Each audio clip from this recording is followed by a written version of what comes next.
ගත සත්ව ලෝකයත් මේ මානව ලෝකයත් අතර ගලපලා ගත්තාම පුතා මිනිසුන් යයි සම්මත ලෝකේ අර තිරච්ඡානගත ලෝකයටත් වඩා ප්‍රාථමික මේ වෙස්වලා ගත්ත මිනිස් රූප තියෙන ඇත්තෝ ඉන්නවා. මිනිහා තිරිසනෙක් වෙන්නේ ඔහු තුල තිබිය යුතු මිනිස් ගුණ නැතිව ගියාම. මිනිස් ගුණ නැතිව යන්නේ ධර්ම අවබෝධය නැති මෝඩයෝ නිසා. අන්න ඒ මෝඩ ගති ලක්ෂණ මකා ගන්නට ගන්නා උත්සාහයක් තමයි මේ ධම්සභා මණ්ඩපයක් ඇඳවමින් ධර්මකාරණාවන් විස්තර කොට දැනගනිමින් එහි තියෙන කර්ම ඵල පිළිබඳ අවබෝධ කරගනිමින් මේ ලබන දැනුම. ඒ නිසා මේ සමාජයට බිහිකොට තනන දරුවන්ගේ හෙට සුබ මංගල්‍යයක් වන්නටත් ඔබ ගෙවාලන මේ ජීවිතය පින්බර එකක් කරගන්නටත් සතුට සැනසීම ප්‍රීතිය නිදහස සපිරි නිර්වාණගාමී සම්‍යක් දෘෂ්ටියෙහි තබන්නටත් මේ ධම්සභා මණ්ඩපය ප්‍රයෝජනයට ගත යුතුය. ඒ නිසා හැම දිනම අවබෝධයෙන් පැහැදිලි සිතකින් සංසුන්ව මේ කියවෙන ධර්ම කාරණා හොඳ අවධානයකින් බුද්ධියෙහි පිහිටුවා ගන්නා හැටියට සිහිපත් කරනවා. පින්වතුනි, ලෝතුරා බුදුරජාණන් වහන්සේ වැඩ වුණ දවසේ සතරවරන් දෙවියෝ එක දවසක් මධ්‍යම රාත්‍රියේ ඇවිල්ලා වන්දනා කරලා පැත්තකින් ඉඳගෙන බුදුහාමුදුරුවන්ට කියනවා, භවත් ගෞතමයාණන් වහන්සේ මේ ලෝකේ මිනිස්සු කණ්ඩායම් 6කට බෙදිලා. ඒ කණ්ඩායම් 6 මිනිසුන් අතරේ කණ්ඩායම් 3ක් ඔබ වහන්සේට නිඳා කරනවා, අපහාස කරනවා, දොස් කියනවා. කණ්ඩායම් 3ක් ඔබ වහන්සේට ප්‍රශංසා කරනවා, ඔබ වහන්සේට ආශිර්වාද කරනවා, දන් පැම් පුදනවා, වන්දනමානන කරනවා. ඔබ වහන්සේට චෝදනා කරන, බනින, හිරිහැර කරන මේ මිනිස්සු මෙහෙම කරන්නේ ඇයි? මෙච්චර පින්වන්ත, මානව හිතවාදී, අවිහිංසාවාදී, සත්‍යම වූ දර්ශනයක් දේශනා කරද්දී මිනිසාගේ නිකැලැල් සම්වර්ධනයකට මඟ පාදා දෙද්දී ඔබ වහන්සේට බාධා කරන්නේ, නිඳා කරන්නේ ඇයි කියලා ඇහුවා. යක්කු කණ්ඩායම් 6 පුතා එදා වගේම අදත් ඉන්නවා. අදත් යක්කු කණ්ඩායම් 6ම ඉන්නවා. ඒක නැති වෙලා ගියේ නෑ. බුදුහාඳුරුවන් ඇතුළු මහා සංඝරුවනට බණින යක්කු කණ්ඩායම් 3යි, ප්‍රශංසා කරන යක්කු කණ්ඩායම් 3යි. සන්ති බන්තේ උලාරා යක්ඛා භගවතෝ අප්පසන්නා. සන්ති බන්තේ උලාරා යක්ඛා භගවතෝ පසන්නා. සන්ති බන්තේ මජ්ක්‍ධිමා යක්ඛා භගවතෝ අප්පසන්නා. සන්ති බන්තේ මජ්ක්‍ධිමා යක්ඛා භගවතෝ පසන්නා. සන්ති බන්තේ නීචා යක්ඛා භගවතෝ අප්පසන්නා. සන්ති බන්තේ නීචා යක්ඛා භගවතෝ පසන්නා. ඒ තමයි කණ්ඩායම් 6. ප්‍රශංසා කළ කණ්ඩායම් 3ක් ඉන්නවා, අප්‍රසාදේ කණ්ඩායම් 3යි. උලාරා යක්ඛා, මජ්ක්‍ධිමා යක්ඛා, නීචා යක්ඛා. බුදුහාමුදුරන්ගෙන් ඇහුවා ඇයි බනින්නේ? ඒ ගමන බුදුරජාණන් වහන්සේ දේශනා කළා. පින්වත් සතරවරන් දෙවි මහරජ දරුවනි, මම මේ මනුලොව පිම්පුරා නිර්වාණයට ගෙන යන්නට, ඔවුන්ට නිදහස සතුට සැනසීම ප්‍රීතිය උදා කර දෙන්නට, නිවහල් ජාතියක් හැටියට මේ සත්ත්ව ලෝකෙහි උත්තරීතර තැනක තියන්නට මා පදනමක් හැටියට පෙන්වලා දුන්නා පංචශීලය. ඒ පංචශීලය ප්‍රතිපත්ති ගරුකව අනුගමනය කරන ඇත්තෝ ජීවිතය සන්තෝෂයෙන් පුරවාගෙන ඒ මග කියා දුන්නු මට වන්දනා කරනවා, ප්‍රශංසා කරනවා, පුද පූජා පවත්වනවා. පංචශීල ප්‍රතිපත්තියට හැඩගැහෙන සමාජයක් තුල මෝඩ කූට ව්‍යාපාර කරමින් ධනය හම්බ කරපු, සැප විඳපු මිනිසුන්ට පාඩු සිද්ධ වෙනකොට ඒ මිනිස්සු මට විරුද්ධව කැරලි ගහනවා, නින්දා කරනවා, අපහාස කරනවා, හිරිහැර බාධක කරනවා. භාග්‍යවතුන් වහන්සේ එවුන්ට අපි තලන්නද කියලා ඇහුවා සතරවරන් දෙවියෝ. බුදුහාමුදුරුවෝ නිහඬව හිටිය අය වෙලාවේ තලනවා නම් තලාපියව් කියලා. කැමති දෙයක් කරන්න ඉඩ ඇරියා. හේතුව තමයි සද්භාවයෙන් දඬුවම් කරලා හරි මිනිහෙක්ව නිර්මාණය කරන්න පුළුවන් නම් ලෝකයට ගැළපෙන විදියට ඒක බෞද්ධ දර්ශනයේ අනුමත කරලා තියෙන බව පේනවා. හැබැයි සද්භාවයෙන් යහපත් මිනිසෙකු කිරීමේ අදිෂ්ඨානයෙන් දැක්මෙන් දඬුවම් කළාට කමක් නැහැ. වෛරය, ක්‍රෝධය, ඊර්ෂ්‍යාව, මදමාන, කුහක ගති තියාගෙන මිනිසෙකු විනාශ කරන්නට කරන දඬුවම ප්‍රතික්ෂේප කළත් සත්පුරුෂ ධර්මයේ පිහිටලා යථාර්ථවාදී කරන්න දඬුවම් කළාට කමක් නැහැ. අදත් පින්නතුනි මම දන්නවා අපේ ලොකු හාමුදුරුවනේ මේ ධර්මානුශාසනාවත් නිමා වෙනකොට මටත් බනිනවා යක්කු කණ්ඩායම් තුනක්. මටත් බනිනවා කියලා මන් දන්නවා. හේතුව තමයි ඒ ගොඩේ යක්ෂයෝ ඉන්නවා පුතා අදත්. උලාරා යක්කා ඉහළ ප්‍රමාණයේ යක්කු, මජ්ක්‍ධිමා යක්කා මධ්‍යම ප්‍රමාණයේ යක්කු, නීචා යක්කා පල්ලෙහාම ප්‍රමාණයේ යක්කු. මොකද යකා කියන්නේ? දැකලා හැම තියනවාද?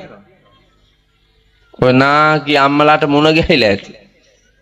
අයි ගොඩාක් කල් සමාජේ එනකොට ඉතින් මුණ ගැහෙන්න එපේ. ඇත්තටම යකා කියන්නේ මොකාද කියලා ඔයාලා දන්නේ නැති නිසා gedara hitiyat යකාව තේරුම් ගන්න බෑ. යකා කියන්නේ මොකාද කියනවා නම් යම් සමාජයක ජීවත් වෙන සත්පුරුෂ සත්වයන්ට කායිකව හෝ මානසිකව බියවද්දයිද, වේදනා ඇති කරයිද, මරා දමයිද, මේ ක්‍රියාවන් එකක් හෝ දෙකක් හෝ තුනම සිදු කරන්නේ මොකාද? ඒකා යකා. දැන් දන්නවනේ යකා. දැන් හොඳට බලන්නකෝ බියවද්දන, රිදවන, මරා දමන අය මං අර මුලින් කිව්වට සත්ත්ව ලෝකයට වඩා මානව ලෝකයේ තමයි ඉන්නේ. බියවද්දන්නේ මිනිස්සුන්ව, මරා දමන්නේ මේ මිනිස්සුන්ව, රිදවන්නේ මිනිස්සුන්ට. මං අද දවාලේ ප්‍රවෘත්ති අහනකොට මං දැක්කා වෙඩි තැබීම් ගණනාවක්. ඒ වගේ මැරිලා ගොඩක් දෙනෙක්, පහර දීම් ගණනාවක්, මැරිලා ගොඩක් දෙනෙක්. වාහන අවිනීත රියදුරෝ ගෙනහිල්ලා හප්පලා යට කරලා ගොඩක් දෙනෙක්. පින්නතුනි මේ මනුස්ස ලෝකයයි කීවාට යක්කු ඒ අතරේ ඉන්නවා. අර නපුරු දුෂ්ට ගති තියෙන නිසා තමා යකා කියලා කියන්නේ. ඔයාලයි ගෙදරත් ඉන්නවා ওই જાතියේ උන්. මේ අලව්වේ ඉන්නවා. මේ හරියට කියන්නේ ඉහළ වල කුඹුර සහ පහළ වල කුඹුර කියලා දෙකක් තියෙනවා. මේ ඉහළ පහළ වල කුඹුරු දෙකේම අර જાතියේ යක්කු නැත්තේම නෙමෙයි. උලාරා මජ්ක්‍ධිමා නීචා. ඉහළ ප්‍රමාණයේ යක්කු ඒ කියන්නේ යමක් කමක් තියෙන හරි අම්බ කරගත්ත දැනුගත්කම් තියනවා වගේ ඉන්න යක්කු ඉන්නවනේ. දැන් දොස්තර යක්කු ඉන්නවා පුතා. ගෑණියක් ගියාම බබෙක් හම්බෙන්න ඉන්න මහත්තයා මට මේ ළමයා වැඩි කියපු ගමන් දොස්තර මහත්තයා මොකක් හරි පෙත්තක් දීලා අර කව මරනවා. දොස්තර යකා පුතා. අර බෙහෙත් පෙත්ත ඉල්ල ගන්න ගියපු ගෑණි නීචා යක්කා. අර හීන් එකාට විරුද්ධව නැගී හිටපු යක්කු දෙන්න එකෙක් උලාරා යක්කා අනික නීචා යක්කා. එතකොට මජ්ක්‍ධිමා යක්කා ඒ මිඩ්වයිෆ් නෝනා. ඒ මිඩ්වයිෆ් නෝනා ඕන්දා තමයි උපදෙස් දුන්නේ පුතා. අර හීන් එකව මරන්න. ඔය තුන් දෙනා එකතු වෙලා අර චූටි පැටියාව මේ මනුලෝ එළිය දකින්නත් කලියෙන් මරාපු මේ යක්කු තුන් දෙනා උලාරා යක්කා මජ්ක්‍ධිමා යක්කා නීචා යක්කා කියන ගොඩවල් තුනේ අදටත් ඉන්නවා පුතා. මේ සමාජයේ මං ඔය ඔබට තේරුම් ගන්න පහසු එකක් කිව්වේ. හැම දොස්තර මහත්තයම නෙමෙයි වෙන්න ඇති. හැම මිඩ්වයිෆ්ම නෙමෙයි වෙන්න ඇති. හැම ගෑණිම නෙමෙයි වෙන්න ඇති. මම මේ කියන බොහෝ වාක්‍යවලට ඔබ සමහර කියලා මුලට දාගන්න. එතකොට රිදෙන්නේ නැහැ පුතා. සමහර ගෑනු, සමහර පිරිමි, සමහර දොස්තරවරු, සමහර වෛද්‍යවරු, එවැගේම ඉංජිනේරුවරු, කළමනාකාරවරු, පොලිස් නිලධාරී මහත්වරු ඔය ඔක්කොගෙම සමහර කියලා වැටිච්චාම මම නෑ අනික් කෙවුම් වෙන්න ඇති කියලා හිතාගත්ත හැකි. ඔබ නිවැරදි නම් ඔබට ගැටලුවක් නෑ. මම මේ තුවාලෝ තියෙන උන්ට බෙහෙත් දාන්නේ පුතා. තුවාල වලට බෙහෙත් දානකොට ටිකක් රිදෙනවා. ඉවස ගන්න වෙනවා. මෛත්‍රියෙන් ඉවස ගත්තාම වටිනාකමත් ඔබටමයි. ඔඩු යන්නේ නැතුව, කුණු වෙන්නේ නැතුව, අතපය කපා ගන්නේ නැතුව, මැරිලා යන්නේ නැතුව මේ ලෝකයේ වින්දනය කරගන්නට පුළුවන්. නිදහස සතුට සැනසීම සැපත හොයා යන්නට පුළුවන් ගමනක් එලිපෙහෙලි වෙනවා. මේ ධම්මෝෂධ සමන්නත්ති ඒතම් පිවත බික්කවේ සකල කෙලෙස් රෝගවලට තියෙන ධර්මය නැමැති ඖෂධය පාවිච්චි කළාම. ඒ නිසා ධම්සභා මණ්ඩපයට එකතු වෙච්චි ඔය ඇත්තෝ සියලු දෙනාම කෝපාවිෂ්ඨ නොවි මේ ධර්ම කාරණාවන් හමුවේ ඔබේ ජීවිතයේ තියෙනවා නම් අඩුපහඩු තැන් ඒවා මකා ගන්න. ගුණවත්කම් වේනම් ඒවා පවත්වාගෙන යන්න සම්වර්ධනය කරන්න මහන්සි වෙන්න. නැති ගුණ ඇති කරගන්න. දිවිහිමිය නොකල වැරදි වලට අත නොතියා හිත නොතියා ඉන්න මහන්සි ගන්න. නිකැලල් ගමනකට පාර කියාවි ඒ පාර අනුගමනය කරන්නට ප්‍රයෝජනයට ගන්න මහන්සි ගන්න. ඒ සඳහා දිරිය ශක්තිය නැනනුවන මේ ධර්මානුශාසනාව තුලින් ඔබ හැම දිනාටම ලැබේවා ලැබෙත්වා ලැබෙම්වා කියන දැක්ම ඇතිව සාදුකාරයක් පවත්වමින් බණහඬ ලෑස්ති වෙන්න. පින්නතුනි මම මාතෘකා කරන්නට යෙදුනේ ලෞතර බුදුරජාණන් වහන්සේ පෙන්වා වදාළ මුල්ම සූත්‍ර දේශනාවෙහි සූත්‍ර කාණ්ඩයක්. මුල්ම සූත්‍ර දේශනාව මොකද්ද? ධම්සප්පවතුන් සූත්‍රය. ධම්සප්පවතුන් සූත්‍ර දේශනාවේ මොනවද අන්තර්ගත වෙලා තියෙන්නේ? උපාසකම්මලා ඕන්දලා සිල් ගන්න යනවා. දැන් අනිත් දසිල් රෙදි හැම මැදලා පෙට්ටිය දාලා තියෙන්නේ. කපුරු බෝලත් එක්කම සිල් සුවඳ ගහන්නත් එපා එහෙනම් වොන්දලා කපුරු බෝලත් ඔබලා තියෙන නැත්තම් අය මෙවුන්දලාට කොහෙන්ද බලන් සිල් මෙවුන්දලා බොරුමයි කරන් තරමක් කරන්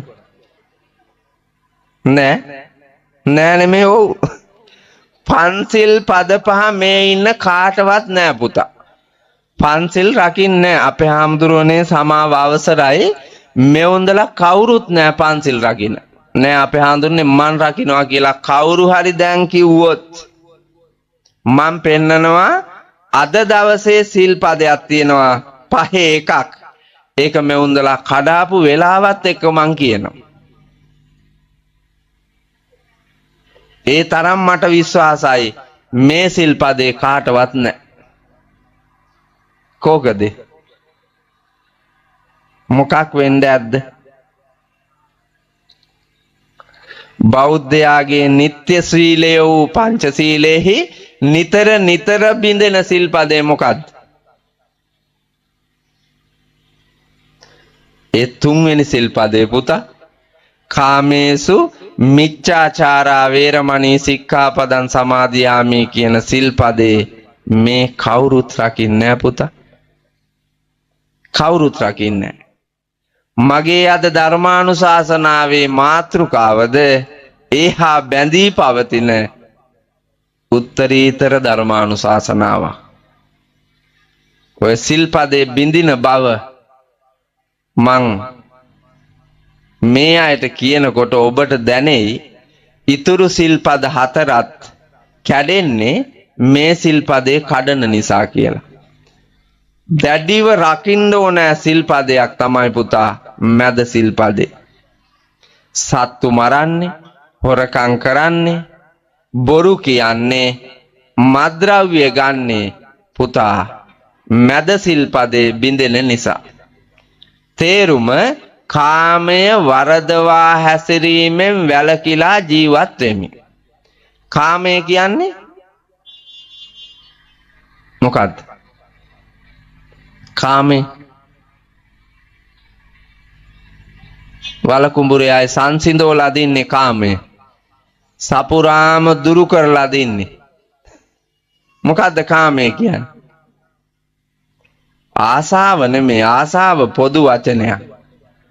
දැන් බනහඬ ආසයි ඒක කාමයයි. මොකද්ද කාමය කියන්නේ? අපේ මුතුමාල් දන්නවා. මෙවුන්දලා දන්නේ මං කිව්ව මෙවුන්දලාට පන්සිල් නෑ කියලා. දන්නේ නැත්තම් රැක්කේ කොහොමද අහපන්කො පුතා. දැන් කාමය කියන එක දන්නේත් නැත්තම් ඒ සිල්පදේ රැක්කේ කොහොමද කඩන්නේ නැතුව? මැනික දන්නේ නැත්තම් අහුල ගන්න නෑ පුතා ඒකත් තිරුවා නම තමයි. දන්නවනම් තමයි ඒක රැක ගන්න පුළුවන් වටිනාකම අවබෝධ කරගෙන ප්‍රයෝජන ගන්න පුළුවන්. නොදන්නා කෙනෙකුට පුතා වටිනා දෙයක් වුණත් ප්‍රයෝජන ගන්න බැරි වෙනවා. කාමය කියන්නේ ඇහැ, කන, නාසය, දිව, ශරීරය සහ මනෝභාවයන් කියන මේ ෂඩ් ඉන්ද්‍රියම් පිනවීම කාමය. පිනවන්න ඇති කැමැත්ත කාම ඡන්දය. වැරදි විදිහට පිනවීම කාමයේ වරදවා හැසිරීම. ඔයාලා ඔක්කොම ওই වැඩේ කරනවා අප්පා. ඇහැ පිනවන එක, කන පිනවන එක, නාසය පිනවන එක, දිව පිනවන එක, ශරීරය පිනවන එක සහ මනෝභාවයන් පිනවන එක අපි කරනවා එක දිගටම. අවබෝධයෙන් නෙමෙයි අනවබෝධයෙන්. අවබෝධයෙන් නෙමෙයි පුතේ වැරදි කරන්නේ දන්නේ නැති හින්දාමයි. කර්මානුරූපව මේ සිල්පදයක් රැකීමේ තියෙන ಗುಣ නුගුණ අවබෝධ කරගන්න බැරි මෝඩයෝ තමයි සිල් බිඳින්නේ. ඒ නිසා බුදුරජාණන් වහන්සේ අනුදැන වදාලා අවිද්‍යාවෙන් යුතුව ලෝකය ඔබ අල්ලාගෙන ඉන්නේ. ඒ නිසා අවිද්‍යාව දුරුකොට විද්‍යාඥයෙකු ලෙස මේ ලෝකයේ දැකිය යුතුයි. එතකොට වැරදි වෙන්නේ නැහැ. අවබෝධය තියෙන නිසාවෙන් රකින්නවා පුතා උතුම් මිනිස් ජීවිතය ආගම දහම ධර්මය අනුගතව ගමන් කරනවා. සැප දෙන්න ඔට්ටු වෙන්නේ අපි මැරෙනවානේ පුතා. අපි ඔක්කොම මැරෙනවා. කවදාද? සමහර විට තව ටිකකින්. ආන් අර පොල් ගහේ ගෙඩියක් ඇතෑරපු ගමන් දැන් සෝබා දහම අරුන්දාගේ ඔළුවට ඉවරයි. දැන් අර වැස්සට නැට්ට පෙඟිලා තියෙන්නේ පුතා පොල් ගහේ වේලිච්ච ගෙඩි වල. දැන් අහට මෙහෙට පැද්දෙනකොට මේකක් පොල් අත්ත දිගේ ආපු ගමන් හරියටම අරුන්දාගේ ඔළුවට ලම්බ කරලා තිබ්බොත් ඕන් දයිවරයි. එච්චර වෙලා නෑ මරණයට.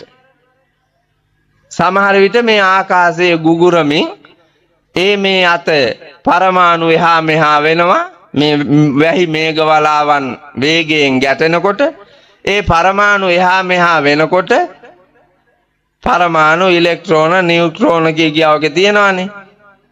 ඉලෙක්ට්‍රෝන පුතා පරමාණු වල එහාට මෙහාට පයින්නවා. පනින ඉලෙක්ට්‍රෝනයක් අනිත් පරමාණුව අල්ලගන්න බැරි වුණොත් එහෙම වැටෙනවා බිම. බිම වැටෙන එක තමයි අර පනිනකොට තමයි විදුලියක් යනවා පේන්නේ පුතා. ආලෝකය. ඒක අතෑරිච්චාම පුතා අකුණක් වදිනවා කියලා අපි කියන්නේ. ඒක වේගයෙන් එනවා ගුරුත්වයේ ආකර්ෂණයට පොළොව හොයාගෙන. එන වේගයට ඇතැම් විට කාලකන්‍යා හිටියොත් ඕකට වදිනවා.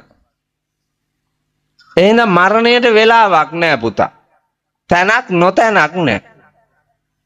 දිවා රාත්‍රී කියලා ભેදයක් නැහැ. ලොකුද කුඩාද කියලා ભેදයක් නැහැ. දැන උගත් නූගත්යයි ભેදයක් නැහැ.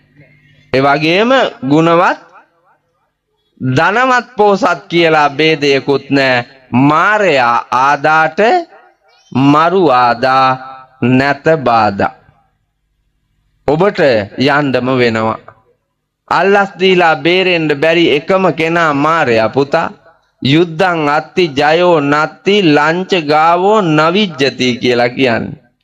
බොහෝ දෙනාට අල්ලස් දීලා බේරුණ හැකි පුතා මාරයාගෙන් නම් බෑ. වැලි ලෝඩ් එක අහු වුණාම පුළුවන්. ලී ලෝඩ් එක අහු වුණාම පුළුවන්. මොකක් හරි කසිප්පු වඩියක් ඇල්ලුවොත් පුළුවන්. කුඩු ගංජා අහු වුණොත් පුළුවන්.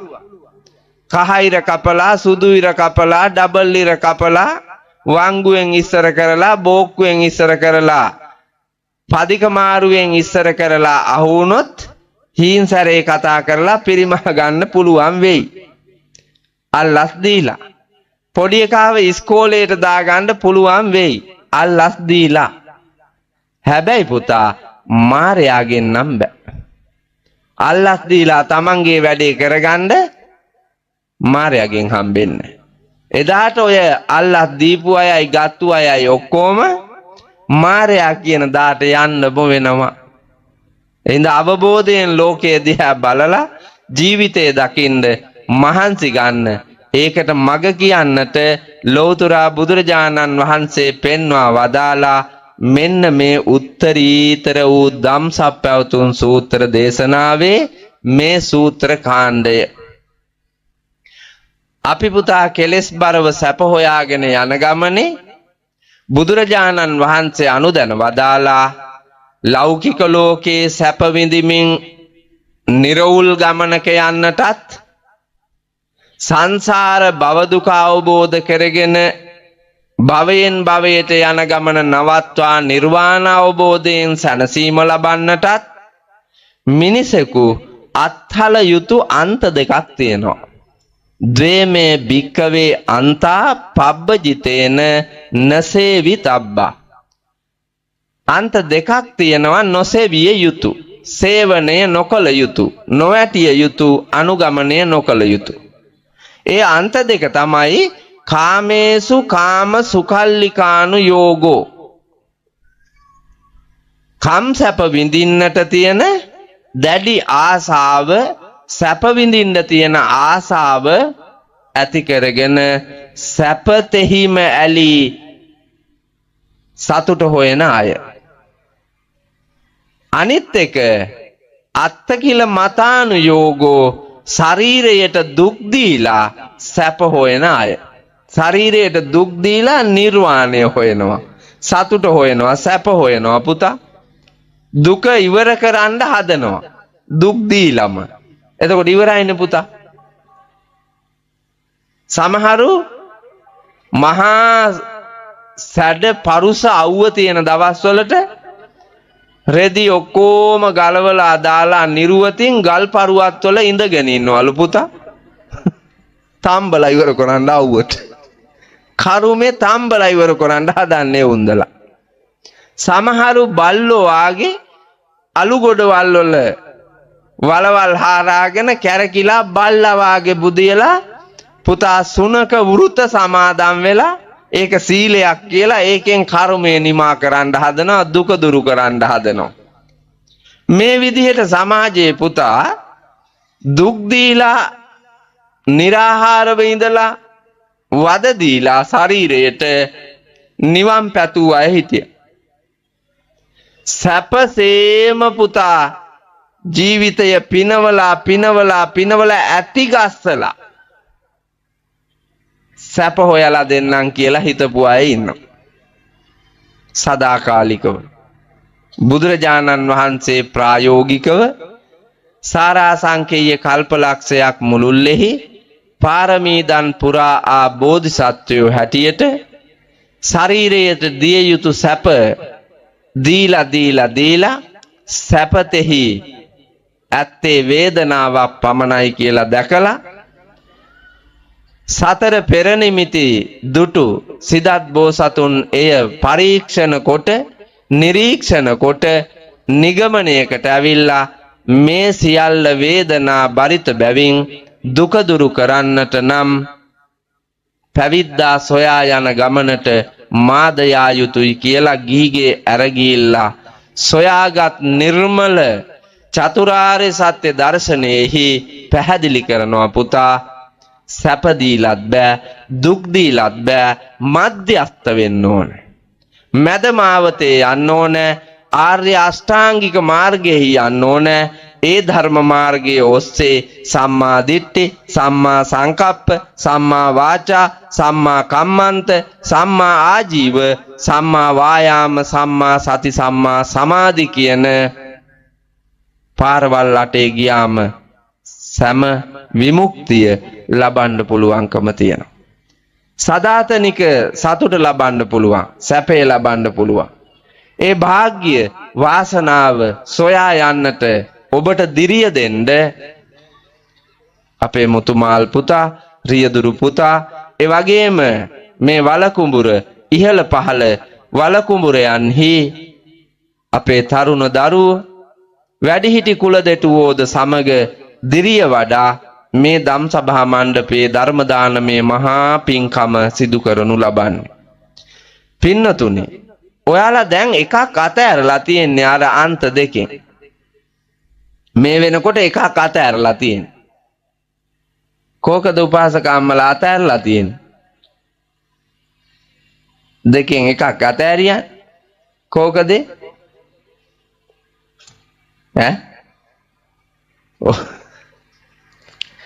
ඔවුන්දලා අපේ හාඳුන්නේ එකක් අතහැරලා ඉන්නේ. සට කපට කෛරා ටික මේ ඔවුන්දලා පේනවා නේද?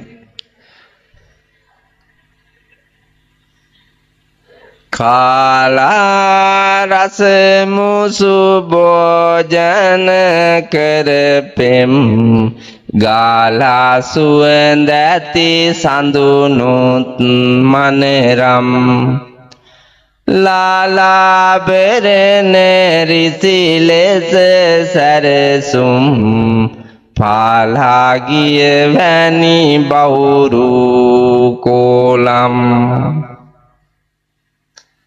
එකක් අතහැරලා අනිකේ පැටලිලාලු පුතා. අතහැරියා ශරීරයට දැඩි දුක් දෙන එක. වල අතහැරලා තියෙන්නේ.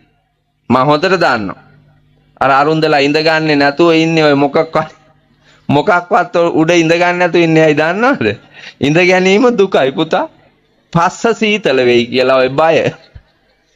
පස්ස සීතල වෙයි කියන බයට සමහරු ඉඳ ගන්න කැමති නෑ.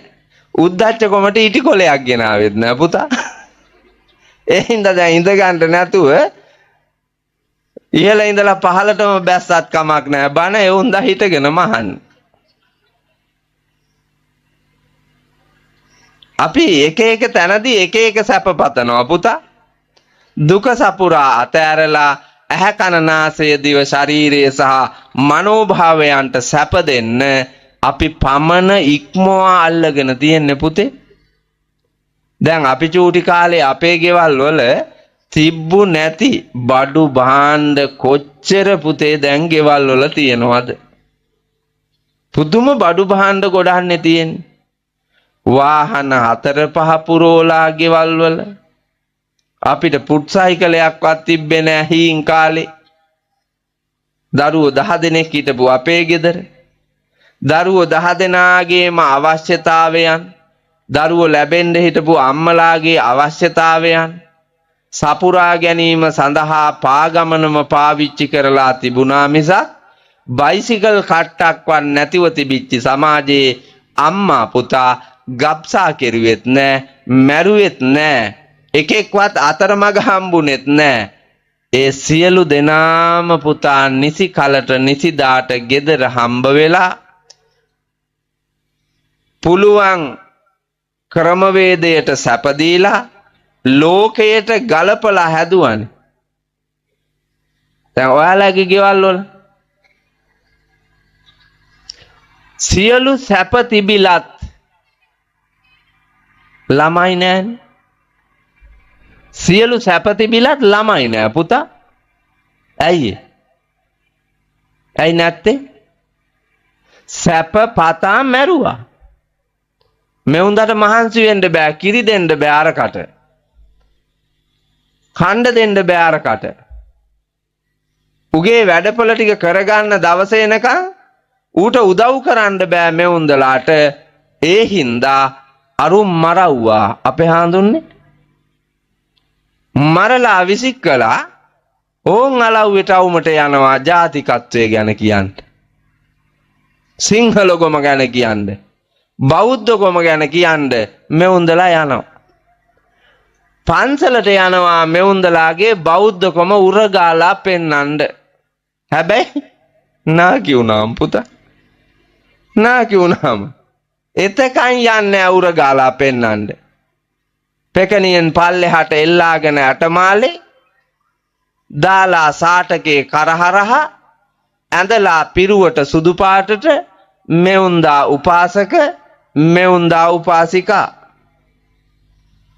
අතපය කොර වෙනකම් පැන්නා පුතා කඩුළු. පැන්නා කඩුළු. පැන්නා කොටු. පැනලා බැරි ගැහුණා මේන් එනවා බොලන් නිවන් යන්න. මේන් එනවා නිවන් යන්න. හතර මහා පායමයි උපදින්නේ. හතර මහා පාය උපදින්නේ බුදුන් දහම් සංගුණ රවට්ටන්න බෑ පුතා. රවට්ටන්න බෑ. රැවටෙන්නේ තමන්මයි. ඒ හින්දා නුවණින් නැනනුවණින් යුතුව ගන්නා සීලය ගන්න ඕන, රකින්නා සීලය රැක ගන්න ඕන, සිල් රකින්න ඕන. සිල් බිඳෙන කාලේ අම්මා කොයි කාලෙටද බිඳෙන්නේ? හයිය තියෙන කාලෙට. නාකි වුණාම අරුන්දා දඩේම යනවද දැන්? මට කියන්නකෝ මේ නාකි මෙවුන්දලා දැන් දඩේම යනවද? නෑ. මෙවුන්දලා ඕපාදූප කියා කේලාංකිය කියා ගම වටේ යනවද? නෑ. හොරකම් කරනවද ලොක්කගේ සාක්කුවෙන්වත්? නෑ. ඉස්සර නම් ගත්ත අරුන්දා බීලා ඇවිල්ලා පෙරලෙනකොටම මෙවුන්දා සාක්කුව සුද්ධ කෙරුවා. ඒ හින්දා ඒ කාලේ අර හයි හත්තිය තිබ්බ කාලේ ලොක්කා ගෙව්වා හරි හොරකම් කෙරුවාමයි. අල්ලපු ගෙදර පොල් ගෙඩියක් වැටෙනකොට මෙවුන්දාට කැක්කුම ඉන්න බෑ. ගිහිල්ලා වටපිට බැලුවා, කෙක්කක් දාලා තමන්ගේ වත්තට පෙරළුවා. එහෙම හරි කෙරුවා. කජු වැටෙන කාලෙට කජු හරි හොරකම් කෙරුවා. පුතා අපේ එහෙම හීන් හොරකම් ගොඩාක් තිබුණා හයි හත්තිය තිබුණු කාලේ. නාකි කාලේ දැන් මොකවත් නෑ. දැන් සිල් මෙවොන්දලා. බලන්නේ නෑ මිනිහෙක් දිහා. ඒ තරම් බවුන් වඩමින් ඉන්නේ. ඇත්ත තමයි. දැන් හයිහත් තියෙ නැති හින්දා. ඔහොම මතක් කරගන්නකො බලන්න. අවුරුදු 40 35 25 20 කොතනද හිටියේ? දැන් බලන්න කොතනද හිටියේ කියලා රූප රාමු පේනවනේ. මැවි පේන්නේ නැද්ද? මට පේනවා පුතා. මගේ ජීවිතය දිහා බලනකොට මට පේනවනේ. අවුරුදු 5ක් 6ක් යනකම් මට හොඳට පේනවා පුතා මගේ චරිතය. අපි විඳපු දුක්, අපි කුලී වැඩ කරපුවා. අපි කණ්ඩ බොණ්ඩ නැතුව, අඳින්න පළඳින්න නැතුව, අණ්ඩාල්ලපු කලිසම් ඇඳගෙන පා ගමනින් කිලෝමීටර 7-8 ඉස්කෝලවලට ගිහිල්ලා ඉස්කෝලේ ඇරිලා ආපහු එනකොට දවල්ට ගෙදර කණ්ඩ නැති බව දන්න නිසා දන් ගස්වල, දියුල් ගස්වල, සියඹලා ගස්වල ඉඳි ගාල් වලට රිංගලා එව්වාගේ තියෙන එව්වා ගඩාගෙඩි කාගෙන යම් ප්‍රමාණයකට කුසගින්නත් නිමාගෙන ගෙදර එන්නේ. තාත්තා කුලියට ගිහිල්ලා හැන්දෑවේ කීයක් හරි අරගෙන එලින් ගමන් බඩු මුට්ටු ටිකක් ගෙනල්ලා උයලා දෙනකන් ඉන්න වෙන නිසා. ඒ ගෙවාලු ජීවිතේ මට චිත්‍රපටියක් වගේ රූපරාමු පේනවා නම් මේ ඉන්න ඔබට ඔබේ ළමා කාලයේ, තරුණ කාලයේ, මැදියම් කාලයේ නොපෙනී තියෙන්නට බෑ. පේන්න ඕනේ. හොඳට බලන්න කොතනද කියලා. පින්නතුනේ චූටි පැටවු සිල් බිඳින්නේ. පුංචි දරුවෝ සිල් බිඳින්නේ. ඒ පොඩි අය සත්තු මරන්නේ, හොරකම් කරන්නේ, කාමයේ වර්ධවා හැසිරෙන්නේ, බොරු කියන්නේ, මත්ද්‍රව්‍ය ගන්න. නාකි මායත් මේවා බහුතරයක් අත්හැරලා ඉන්නේ. එතකොට සිල් ඕන පුතා. අවුරුදු 12 අවුරුදු 60 ඊතර කාලය වෙනකන් සිල් හොඳට රකින්න ඕන. ප්‍රතිපත්ති ගරුකව සිල් රකින්න ඕන. මෙවුන්දලා ඒ කාලේ සිල් ගන්නේ නෑ. බැරුව ගියාම ඔන්න එනවා සිල් ගන්න. චූටි මෙවුණු සිල් ගන්න යවනවා. නාකි මායා සිල් ගන්න යවනවා. සිල් බිඳින පෙළ යන්න. ඒකනේ මේ සමාජේ හීලෑ කරන්න බැරි. මේ සමාජේ හීලෑ නැත්තේ ඒකයි. හේතුව මෝඩ රාගික සැප හොයාගෙන යන පෙරේත ගමනක් අපිට තියෙන්නේ. අන්න ඒ පෙරේත ගමනේ ඔබ යනකොට ඔබට උරුම වෙන, ඔබට මූණ දෙන්න වෙන, ඔබට ලැබෙන ප්‍රතිඵල, ලාභ පහක් තියෙනවා. දුක් සහිත ඒවා. දුක් සහිත ඒවා ඔබට තියෙන්නේ. මොනවද ඒවා? හීනෝ, ගම්මෝ, පෝතුජ්ජනිකෝ, අනරියෝ, අනත්ත සංහිතෝ. බුදුහාමුදුරුවෝ අනුදැන වදාලා සැප ඔස්සේම පතාගෙන යන ගමනේ ඔබට උරුම වෙන්නේ මෙන්න මේ ධර්මතා පහ කියලා. ඒක පැහැදිලි අපේ හාමුදුරුවනේ. හීනෝ සැප හොයාගෙන ගියාම හීනෝ බවට පත් වෙනවා. මොකද හීනෝ කිව්වේ? හීනට නන් නෙමෙයි. මොකෝ හීනෝ කිව්වේ? බලකුඹුරේ හීනෝ නැද්ද? ඔක්කොම හීනෝද? ඔයාලා අහලා තියෙනව නේද කුල හීන කියලා? කුල හීන කියලා වචනයක් අහලා තියෙනවනේ. ඔව්. කුල හීන කියන්නේ මොකද එහෙනම්?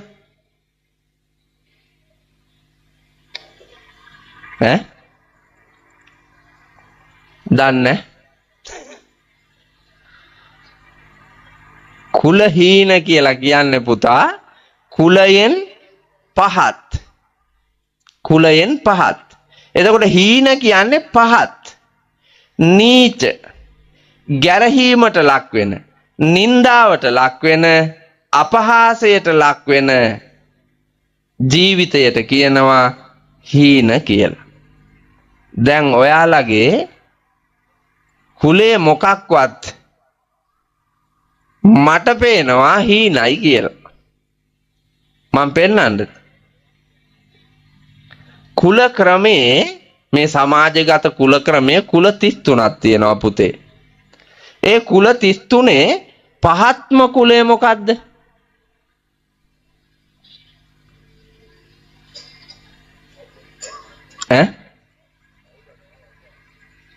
මොකද්ද පහත්ම කුලේ?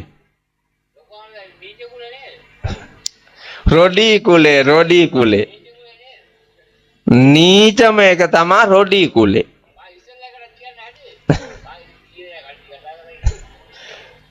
පුතා රොඩි කුලේ කියලා කියන්නේ නීචම කුලය. හැබැයි ඒ කුලයට උරුම රැකියාව තමයි හිඟා කෑම. ඒ කුලය අනුන්ට අතපාන එකක් නීච වැඩක්. ගෙන්ගෙටය ඉල්ලාගෙන කෑම නීච වැඩක්. ඒ නිසා තමයි ඒක හීනම කුලයේ හැටියට සමාජයේ ලකුණු කෙරුවේ.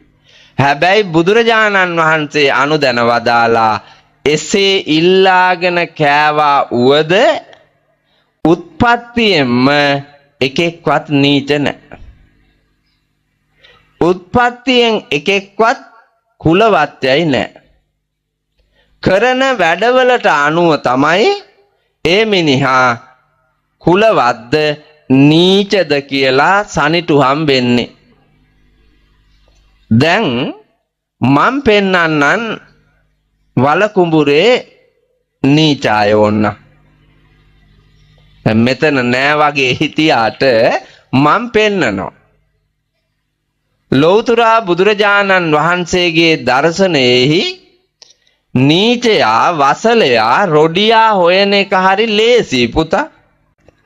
ඉහළ වලකුඹුරයි පහළ වලකුඹුරයි දෙකම අරගෙන බුදුරජාණන් වහන්සේ පෙන්වා වදාළ වසල සූත්‍රයට දැම්මොත් පුතා රොඩියෝ එක එක පැත්තෙන් විසි වෙනවා. තෝරන්න හරි ලේසි. මං ඕන් දැන් සූත්‍රේ පුරාවටම තෝරන්නේ. සූත්‍ර දේශනාවේ තියෙනවා ගාථා 31ක්. මං ගාථාවත් දෙකක් කියලා වලකුඹුරේ ගොඩාක් රොඩි අය පෙන්නනවා.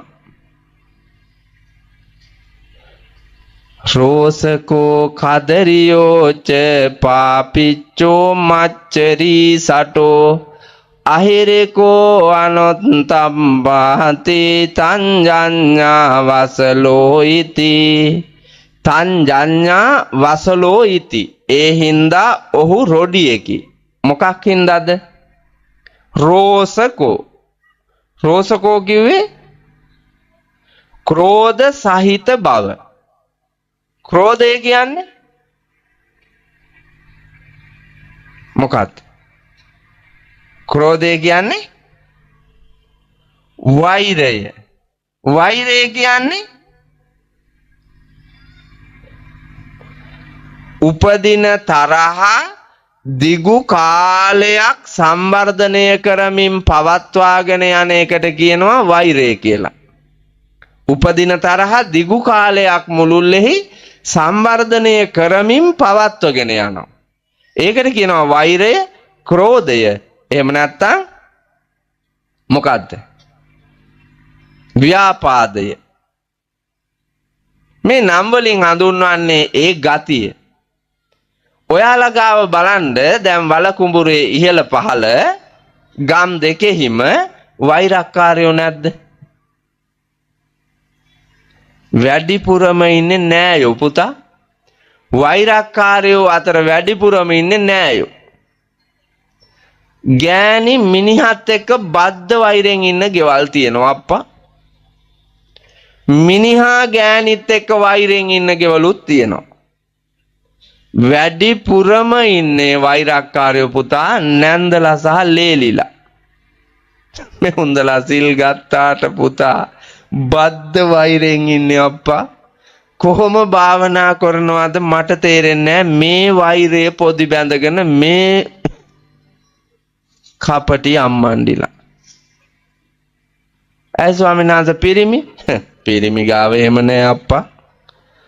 පිරිමි ගාව එහෙම නෑ. ගෑනු ගාව තරම් වෛරය අප්පේ මන් දන්නේ. ඒක ගෑනු කොමටම ආපු එකක්ද කොහෙද? මෝඩ ගතියට ආපු එකක්. අය ඒකේ දෙකක් නෑ පුතා. ඇයි ස්වාමීන් වහන්සේ එහෙම කිව්වේ? එහෙම කිව්වේද?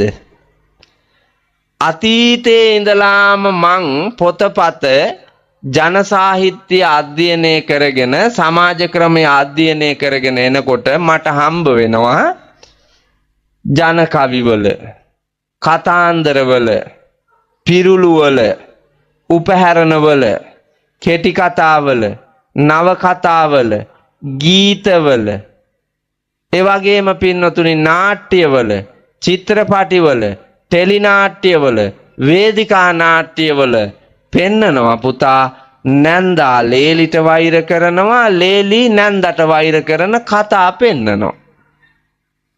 අතීතේ ඉඳලම තියෙනවා. මාමා බෑනට වෛර කරන්නේව නෑ පුතා. සින්දු වලත් නෑ, කෙටි කතා වලත් නෑ, නාට්‍ය වලත් නෑ, කවි වලත් නෑ, මොකේවත් නෑ. එහෙම නෑ. අද මේ වර්තමානයේ අද දවසේද මාමා බෑනට වෛර කරන ඒවා, බෑනා මාමට වෛර කරන ඒවා වාර්තා වෙන්නේ නෑ. හැබැයි ලේලි නැන්දාට, නැන්දා ලේලිට වෛර කරන ඒවා එමට වාර්තා වෙනවා. පේන්න තියෙනවා. මම මේ කියන කතාව බොරු නම් හාමුදුරුවෝ ගෑනුන්ට දොස් කිව්වා කියලා ඔබට හිතෙනවා නම් දැන් බලන්නකො ගමේ ගෙන්ගෙට ගෙයක් ගානේ මං කියපු කතාව ඇත්තද බොරුද? හෘද සාක්ෂියෙන් අහලා බලන්න ඔබ ඔබේම මම මගේ ලේලිත් එක්ක කොහොමද ඉන්නේ? ඔබ ඔබේ හෘද සාක්ෂියෙන් අහන්න මගේ නැන්දම්මත් එක්ක මං කොහොමද ඉන්නේ? සියලු පිරිමිම තමන්ගේ හෘද සාක්ෂියෙන් අහන්න අපේ ගෑණි මගේ අම්මයි දෙන්න කොහොමද ඉන්නේ? හාඳුරුවෝ කියන කතාව ඇත්තද නැත්තද? අම්මයි දුවයි වගේ ඉන්නවා පේනවා නම් ඒ පිම්බත් යසෝදරා කුල පරම්පරාවේ උත්තමාවියක් අම්මා. යසෝදරා කුල පරපුරේ උත්තමාවියක්. එසේ නොවී මා අර කී වෛරය බැඳගෙන නැත්තම් ඔබ ලෝදිය හැලියක පැහෙන සතර අපා දුකට වැටෙන මහා අකුසල කර්මයක තමයි ඔය පැටලිලා ඉන්නේ. ඒක බුදුහාමුදුරුවෝ අනුදැන වදාලා පුතා රොඩි ගතියක්. ඕන් දැන් රොඩියෝ කොටසක් වලකුඹුරෙන් එළියට එනවා. කදරියෝච දෙවෙනි එක කදරියෝච පුතා පෙරේතකම. පෙරේතකම කියලා කියන්නේ අපි කියන්නේ පෙරේතයි කෑදරයි මේ යකාට තැන නොතැන දැනගෙනවත් අඩුම තරමින් කාපංකෝ කියලා. එහෙම එකක් නෑ පුතා. මල ගෙදරකට ගියපුවාම මැරිච් එකාගේ නාමෙන් ජීවත් වෙන උවත් කනවා පුතා. නෑ කියලාද හිතේ? නෑ නෙමෙයි ඔව් ඒක එහෙමමයි. ඔයාලා නිකන් හිතන්නකෝ මල ගෙදරක මිනිහෙක් මැරුණාම ඒ ගෙදර මිනිස්සයා මැරුණාම රුපියල් 50000ක් මරණාධාර සමිතියෙන් දෙනවා. රුපියල් 50000 අරගෙන 30000ක් දීලා පෙට්ටියක් ගන්නවා. ඊටු 20000ට බුලත් පුවක් හුණු දුම්කල සීනිතේ කොළ අරගෙන ඇවිල්ලා සීනිතේ කොළයි වතුර ටිකයි පිළිකන්නෙන් තියලා එහෙ තේවක් කරනවා. බුලත් පුවක් හුණු දුම්කල ඉස්සරහෙන් තියලා තට්ටුව පුරවනවා. මරණාධාර සමිතියේ එවුම්ම දවල් රෑ එනවා. ඇවිල්ලා අර 20000ම කනවනේ මෙවුන් ටික වට වෙලා. අර දීපු 50000න් ආපිට 20000ක් සමිතිය උම්ම කනවා අපේ හාඳුරු. බලන්නකො මෙවුන්ගේ පෙරේතකම. ආන් ඒකට පුතා කියන්නේ පෙරේතකම කියලා. ඒ විතරක් නෙමෙයි. දැන් අද මේක ධම්සභා මණ්ඩපයේනේ. මේ ධම්සභා මණ්ඩපයට එනකොටවත් පිළිවෙල ඇති ඇඳුමක් ඇඳගෙන එන්න දන්නේ නැති සමහර කාන්තාවෝ විශේෂයෙන්ම තැනට නොගැලපෙන කොටට කොට ලැජ්ජ බිය නැති ඇඳුම් ඇඳගෙන මේ තැන් වලට එනවා. පන්සල් වලට එනවා. අපි දකිනවා. ඒ වගේම අද මෙතෙන්ට එනකොටත් සිගරට් බිබි සමහර විට අරක්කු බීලා ගංජා බීලා මේ බන පොලට එනවනේ පුතා. මේ ඒක පෙරේතෙක් නෙමෙයිද? මනුලොව පෙරේතෙක් මිනිහෙක් වෙන්න බෑ. මානවීය නම් නිකන් හිතන්නකො මෙතෙන්ට කවුරු හරි බීලා එනවා කියලා. ඒ බීලා එනකොට ඒ මිනිස්යාගේ ගෑණිත් ඇවිල්ලා හිටියොත් මේ දහසක් සෙනග ගොඩ මැද්දේ අර ගෑණිගේ පෞරුෂය විනාශ වෙලා යනවා. බැරි වෙලාවත් ඒ ගෑණිටයි මිනිහටයි ළමයි ඉඳලා ඒ ළමයි ලොකු මහත් යමක්කමත් තේරෙන වයසේ නම් තමන්ගේ තාත්තා බීලා ඇවිල්ලා ධම්සභා මණ්ඩපේ ඉන්නවා දැක්කොත් අර දරුවන්ගේ මුළු ආත්මෙම ඉවරයිනේ පුතා. ආත්ම ගෞරවයම ඉවරයි.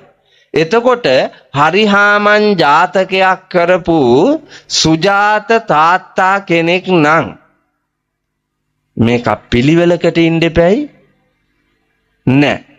ඒ ටික වෙලාවටවත් ඉවසාගෙන ඉන්න බැරි පෙරේතයා ගොසරෑව හුඟ කෙලලා ඇවිල්ලා මේ ධම්සභා මණ්ඩපයක හිටියොත් අන්න ඒකා රොඩියෙක් කියලා බුදුහාඳුරෝ දේශනා කොට වදාලා පුතා. මුතුමාල් එහෙම කියලා තියෙනවා බුදුහාමුදුරුව වසල සූත්‍රේ. ශෝසකෝ කදරියෝච පාපිච්චෝ මච්චරී සටෝ. පාපිච්චෝ කිව්වේ පෞකාර ක්‍රියාකාරකම් සහ සිතුවිලි හට ගන්නවා. ඒ සිතුවිලි මත කායේන වාචා මනසා හිතකය වචනය මේ සමාජයේ හසුරුවලා පව් රැස් කර ගන්නා අය ඕන තරම් ඉන්නවා කෙලෙස් බර ගතියෙන්. ලෝභ ද්වේෂ මෝහ ආදී කෙලෙස් බර සිතුවිලි මත ක්‍රියා කරමින් නිතර අකුසල් රැස් කරන අය මේ සමාජයේ ඉන්නවා.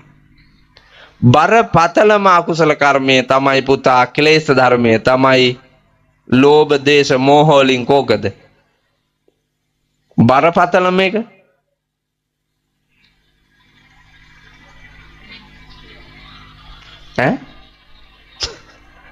ලෝභයයි ද්වේෂයයි මෝහයයි මේ වාගේ බරපතල මේක තමා මෝහය. මෝහය කියන්නේ මෝඩකම අවිද්‍යාව. සත්වයා සසර ගමනේ සියලු දුක්වල බැඳ තබන මූල ධර්මය පුතා අවිද්‍යාව මෝඩකම. අන්න ඒ මෝඩකම මත තමයි පුතා අපි මේ සමාජයේහි ඔය කියන නරකාදියට වැටෙන්නේ. නීච ගොඩට වැටෙන්නේ. වසල ගොඩට වැටෙන්නේ අපි ඒ නිසා. පාපිච්චෝ පෞකාරකම බුද්ධිය නැති පාපතරයාගේ ස්වභාවය. මච්චරී මසුරුකම අපි හරි ලෝභයි පුතා. යුතු දෙයට හොඳ දෙයට ලෝභයි. නරක දෙයට ලෝභ නැහැ. මෝඩයාගේ ස්වභාවය පුතා. දැන් ඔයාලා අවුරුද්දකට ගාන සැම්පෝ වලටයි ඔළුවේ ගාන්නේ පුතා අර සැම්පෝ. කිතුල් රෑන් වාගේ දිගට කේස කලාපය ඇදෙන්න. දැන් වලකුඹුරේ මෙවුන්දලාගේ කොණ්ඩේ පා වෙනවා පුතා. යද්දි කිතුල් රෑන් වාගේ ඒ තරම් සැම්පෝ. එක පිරිමියෙක් සැම්පෝ ගන්න නැන්නේ පුතා. සැම්පෝ ගන්න නැහැ නේද? සබන් තිබ්බොත් ගෑවා සබන් නැත්තම් ඒත් නෑ. පිරිමි එහෙමයි පුතා. මනමාලේක උනත් ලෑස්ති වෙනකොට ඌට එච්චර විච්චූරන නෑ. ගෑනුන්ට වාගේ. ගෑනු එමෙයි අප්පා. පුදුම විච්චූරන ගොඩක් තියෙන. පිරිමි හරි චාම් කාන්තාවන්ට වඩා. ඔවුන්දලා ගාව ගොම් වැඩ තියෙනවා. නැත්තෙම නෙමෙයි. හැබැයි ආටෝපිත සාටෝපිත ලෝකේ පුතා රංගපාන්නේ නෑ. මම මේ කියන්න හැදුවේ ඔයාලා බලන්නකෝ සත්පුරුෂ ආගමික කටයුත්තක් කරන්න ගියපුවාම ඒකට වැය කරන්න ලෝභයි. අසත්පුරුෂ විනාශකාරී දෙයකට වැය කරන්න ලෝභ නැහැ. දැන් මෙතන ඉන්න සියලුම පිරිමින්ට මං කතා කරලා කිව්වොත් ඒ පිරිමි අතරේ සිගරට් බොන අය දවසකට සිගරට් 4-5ක් බිව්වොත් රුපියල් 200ක් 250ක් වැය වෙනවා. මාසයක් බොනකොට පුතා රුපියල් 7000ක් 7500ක් විතර වැය වෙනවා. අවුරුද්දක් බොනකොට රුපියල් 90000ක් තරම් ලොකු මුදලක් වැය වෙනවා සිගරට් පුච්චන්න. අපේ නායක හාමුදුරුවනේ මේ වලකුඹුරේ එක මිනිහෙක් හරි ඔබ වහන්සේට 2017 අවුරුද්දේ ඔය සිගරට් බොන්නෝ අතරේ රුපියල් 90000ක් ගෙනihin දීලා තියෙයිද පන්සලේ වැඩට කියලා? 50000ක් 20000ක් 10000ක් 1000ක්වත් නොදීපු කාලකන්නියෝද ඇතැයි මගේ හිත කියනවා අපේ හාඳුන්නේ. මගේ හිත කියනවා. හැබැයි පුතා දුක නැතුව පුච්චනවනේ 90000ක්. දුක නැතුව පුච්චනවා. මං ඔය කිව්වේ 50 කෑලි වලින් පුච්චවුවා. අරක්කු බිව්වොත් එහෙම පුතා. අරක්කු බිව්වොත් gediya පිටින් බොන්නේ. අවම වශයෙන් 500කවත් බොනවා ඇති. 500ක බිව්වොත් එහෙම පුතා 1,80,000ක් මේ මිනිහා විනාශ කරනවා. 1,80,000. හැබැයි දරුවෝ වෙනුවෙන් වියදම් කරන්න වැදූ අම්මාට දෙන්න. කවුද වැදූ අම්මාට 1,80,000ක් දීපු මිනිහා? කවුද වැදූ අම්මට 90,000ක් පූජා කරපු මිනිහා? බත් පිඟානක් දුන්නේ අප්පච්චි. බත් පිඟානක් දුන්නේ. මන් දන්නවා. වසල ගතිය. අර නරකාදියට වැය කරනවා හොඳ දෙයට වැය කරන්න අපි මැලි වෙනවා. තුබූ තැනක සොර සතුරං ගත නොයනා එසැඩ මනවත් වතුරෙන් වල නොහෙනා කෝප වුවත් රජ මැතිඳුන් ගත නොයනා උගත මනා සිල්පයමයි මතු රැකෙනා. දරුවන් වෙනුවෙන් පුතා පොතේ දානවාටත් වඩා සෙල්ලංකාර බඩුමුට්ටු ගේම් ගහන ඒවා ෆෝන් අරන් දෙන ඒවාට වඩා දරුවන්ට සැප පහසුකම් ඇති සුඛෝපභෝගී බඩුමුට්ටු ඇඳුම් ආයිත්තම් පරිහරණය කරන්නට දෙනවාට වඩා නැනනුවන ඇති ඔබ කළ යුත්තේ පුතා ඒ දරුවාට ගුණ නැන දෙක හුරු කරන එක. නමුත් අච්චර විනාශ කරන සමහර තාත්තලා සමහර අම්මලා තමන්ගේ දරු පැටියාට උගන්වන්න දරු පැටියාට වියදම් කරන්න මහන්සි ගන්න නැහැ. දරුවට වියදම් කරන්න මහන්සි ගන්න. හැබැයි නීච වැඩවලට වසල රොඩි වැඩවලට හිත කැමැත්තෙන් වියදම් කරනවා. හිත කැමැත්තෙන් යාළුවන්ටත් දෙනවා පුතා කොල්ලට නැතත් තමන්ගේ බිරිඳට නැතත් අරක්කු විකුණන බිරිඳට පුදුම ආදරෙන්නේ. එතෙන්ට දෙනවා අත මිට ඇතිව. හැබැයි මෙතෙන්ට ගණන් හිලව් ඇතිව. පව් ගති තියෙනවා අපි ගාව. අන්න ඒ කාට රොඩියා කීවාට දුක නෑ නේද? දුක නෑ.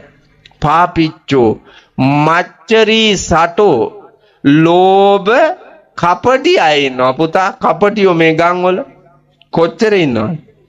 අපේ හඳුන්නේ කටිනේ දවසට රංගපානේ උන් වැඩ නැහැ.